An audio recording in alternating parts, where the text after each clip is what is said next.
বিসমিল্লাহির রহমানির রহিম। আজকে আমরা আলোচনা করব ত্রিকোণমিতিক 9.1-এর 18 থেকে শুরু করে নিচের যে অঙ্কগুলো আছে। তো আমাদের মিশন হচ্ছে ত্রিকোণমিতিক 9.1 3টি ক্লাসের মাধ্যমে সম্পন্ন করা। এদের মধ্যে থেকে আমাদের প্রথম ক্লাসটি শুরু থেকে একদম 1 নম্বর থেকে শুরু করে 17 নম্বর পর্যন্ত আমরা অঙ্কগুলো সলিউশন দিয়েছি। আজকে আমরা আমাদের দ্বিতীয় ক্লাস হবে, আর আমাদের তৃতীয় ক্লাসটা হবে উদাহরণ সহ যে বাকি কিছু গুরুত্বপূর্ণ অঙ্ক আছে সেগুলো নিয়ে। তো আমরা দেখি যে আমরা বোর্ডে একটা অঙ্ক লিখেছি যে প্রমাণ করো যে cot a plus 10b by cot b plus 10a, এটা সমান প্রমাণ করতে হবে cot a 10b। তো আমরা জানি যে প্রমাণ করো যে লেখা থাকলে আমাদের সেটাকে লেফট হ্যান্ড সাইড দ্বারা শুরু করতে হবে। Left hand side cot a plus 10b by হচ্ছে cot b প্লাস 10a। আমরা লেফট হ্যান্ড সাইড এইটুকু লিখে নিলাম। এটা থেকে আমাদেরকে প্রমাণ করতে হবে cot a ইন্টু 10b। তা আমাদের এই জায়গায় কটের সাথেই আছে, এই জায়গায় কটের সাথেই আছে, এই জায়গায় 10 এর সাথে b আছে, এই জায়গায় 10 এর সাথে b আছে। তাহলে উপরের অংশ আমাদের পরিবর্তন করার দরকার নাই। তাহলে আমাদের উপরেরটা আছে যা আছে আমরা তাই লিখবো cot a প্লাস 10b। আর নিচেরটাকে আমরা চেঞ্জ করলে আমাদের এটার সাথে মিলবে, যে এই জায়গায় আছে cot, আমরা জানি cot সমান 1/10, এটার সাথে b আছে তাহলে এই জায়গায় b, আর এটা হচ্ছে প্লাস, এটা আবার আমরা জানি যে 10 সমান 1/cot, এই জায়গায় a আছে, এই জায়গায় a। যেহেতু আমাদের উপরের অংশের সাথে এই রাইট সাইডের মিল আছে, তাহলে শেষ অঙ্কের শেষ পর্যন্ত আমাদের উপরের অংশের কোনো পরিবর্তন হবে না বা পরিবর্তন করতে হবে না। তাহলে যা আছে আমরা তাই লিখি cot a প্লাস 10b। এখন নিচের অংশের মধ্যে আবার লব আর আসছে, এর মাঝখানে আছে আবার যোগ। আমরা জানি যে লব নিচে এটা তো একটা লব, আর এটা পুরোটা হচ্ছে একটা হর। আর এই লব হরের মধ্যে যদি আবার লব হর আসে, সেই জায়গায় যোগ বা বিয়োগ যদি থাকে, সেই যোগ বা বিয়োগের কাজ শেষ করার পরে সেটাকে উল্টাই দিতে হয়। তো আমাদের নিচের অংশে যোগ আছে, যোগের কাজটা আমাদেরকে শেষ করতে হবে। তো এই জায়গায় যোগের কাজ করার জন্য আমাদেরকে আগে কি করতে হয়, নিচের দুইটার লসাগু এই জায়গায় বের করতে হয়। তো লসাগু বের করবো আমরা কিভাবে, এইটার আর এটার লসাগুটা কি হবে, এটার লসাগু হবে cot a ইন্টু 10b।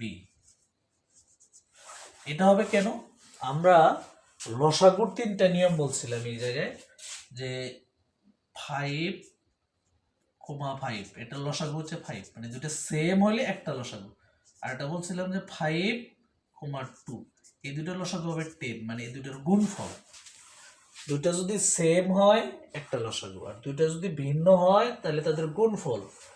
এই জায়গায় হচ্ছে আমাদের cot a আর এটা হচ্ছে 10b, দুটো ভিন্ন, তাহলে এই দুটোর গুণফল cot a ইন্টু 10b। এখন তারপর আমাদের এটার পরিবর্তে কি করতে হবে, আমাদের লসাগুকে নিচেরটা দ্বারা ভাগ করতে হবে। লসাগু হচ্ছে কি cot a ইন্টু 10b, এটাকে ভাগ করতে হবে কোনটা, নিচেরটা দ্বারা 10b। এটা কাটাকাট থাকে কি cot a যায় আবার কার সাথে গুণ হবে, উপরের অংশ, অর্থাৎ ভাগফল যেটা থাকবে, এই জায়গায় ভাগফল হচ্ছে cot a, এই ভাগফলটা যা উপরের সাথে গুণ হয়, অনের সাথে গুণ হলে তাহলে হবে cot a, মাঝখানে কি আছে প্লাস। সেম ভাবে এটাকেও আমাদের এই লসাগুকে এই নিচেরটা দ্বারা, এই অংশের জন্য যখন বের করবে নিচেরটা দ্বারা ভাগ করতে হবে। আমরা যদি ভাগ করি সেক্ষেত্রে এই জায়গায় নিচে আছে কি cot a, এটা কাটা থাকে কি 10b,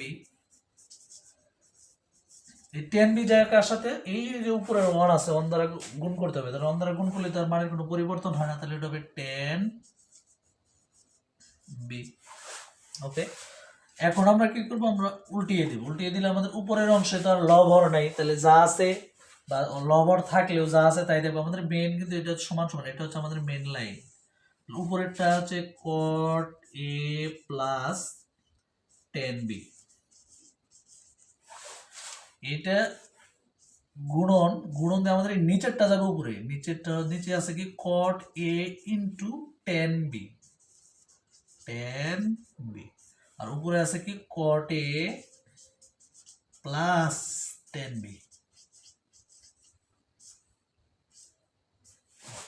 আমরা জানি যে যদি ভাগ অবস্থায় থাকে সেম, উপরের অংশ সেম আর নিচের অংশ সেম হলে এটা হচ্ছে উপরের অংশ আর এটা হচ্ছে নিচের অংশ, কাটা তাহলে ভাগ অবস্থায় থাকলে সেম হইলে উপরে আর নিচে থেকে কাটা যায়। তাহলে এটা হচ্ছে উপরের অংশ আর এটা হচ্ছে এর নিচে মনে কত আছে 1, এটা হচ্ছে উপরের অংশ আর এটা হচ্ছে নিচের অংশ, যেহেতু গুণন ছিল দুইটার মাঝখানে তাহলে এটা কাটা।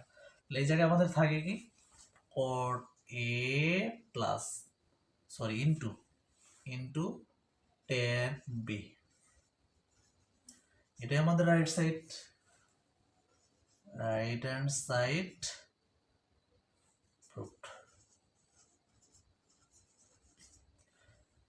এরপরেও আমাদের আলোচ্য বিষয় হচ্ছে কি 19।